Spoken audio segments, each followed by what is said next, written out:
بسم اللہ الرحمن الرحیم الحمدللہ رب العالمین الصلاۃ والسلام علی خاتم النبیین اللہم صلی علی سیدنا محمد وعلی آل سیدنا محمد۔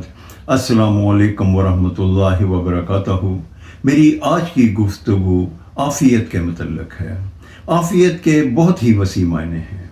اس میں سکھ، چین، اطمینان، تندرستی، دنیا کا پیسہ اور غرضے کے دنیا اور آخرت کی ہر بھلائی اس میں شامل ہے۔ نبی کریم حضرت محمد صلی اللہ علیہ وآلہ وسلم نے ارشاد فرمایا کہ اپنے لیے، اپنے والدین کے لیے، اپنے بہن بھائیوں کے لیے اور اپنے عزیز و اقارب کے لیے عافیت والی زندگی مانگا کرو۔ اللہ تعالیٰ ہمیں بھی اپنی دعاؤں میں عافیت والی زندگی مانگنے کی توفیق عطا فرمائے۔ اسی میں ہماری بھلائی ہے اور اسی میں دنیا اور آخرت کی سربلندی ہے۔ آمین یا رب العالمین۔